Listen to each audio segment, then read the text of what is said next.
গার্লফ্রেন্ডের জায়গায় জায়গায় মুখ দিয়ে বুক করে লাপাত্তা হয়ে গেল এক চোদনা বয়ফ্রেন্ড।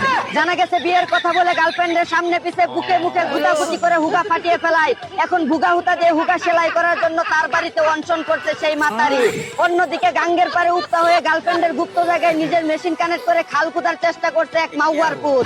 জানা গেছে যৌবনের গরম উত্তেজনা কুলাতে না পেরে গার্লফ্রেন্ডের 44 ইঞ্চি নরম পাম্পে দেশীয় আরএফএল পাইপ লাগিয়ে ছোট খালকে আটলান্টিক মহাসাগরে পরিণত করার চেষ্টা করছেন তিনি।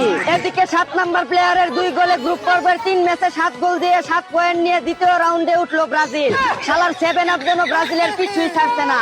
অন্যদিকে 3 বার বিশ্বকাপ জিতা আর্জেন্টিনা প্রথম ম্যাচে 3 গোল দিয়ে জিতার পর চির প্রতিদ্বন্দ্বী ব্রাজিল ও হাইতি স্কটল্যান্ডকে 3-3 গোলে হারালো। আর্জেন্টিনা সাপোর্টাররা কইরো না আর ফিস ফিস, তুমগরও কিন্তু পিছু ছাড়ছে না 3 পিস। এদিকে নেইমার 10টা বিয়ে করার পরও তার কাছে হাঙ্গা বসে পাঙ্গা দিয়ে হাতে খেলে তাকে টাঙ্গা রাখতে চান বলে জানালেন 3 ভুস্কি মাতারি। অন্যদিকে ব্রাজিল স্কটল্যান্ডকে 3-0 গোলে হারানোর পর টিএসসি মাঠে দুধ দিয়ে গোসল করে আর্জেন্টিনা থেকে ব্রাজিলে যোগ দিল এক সুধীর ভাই। এদিকে 17 মাসের দাম্পত্য জীবনে 7 খেলাধুলা করতে না পেরে স্ত্রীকে তালাক দিয়ে দ্বিতীয় বিয়ে করতে চায় এক মাদারবোর্ড। জানা গেছে প্রথম স্ত্রীর বাংলা ইঞ্জিনের চেসিস দুর্বল হওয়ায় ঠিক মতো স্টার্ট নেয় না, তাই চায়না থেকে 44 ইঞ্চি চাংশা ইঞ্জিন এনে টুকাই টুকাই স্টার্ট মারতে চান তিনি। অন্যদিকে প্রবাসী স্ত্রী ঠ্যাংকাতে তুলে খেলা করতে গিয়ে কুত্তার মতো ক্যাং বাজিয়ে কোট খেলো এক বান্দির পুত। জানা গেছে যৌবনের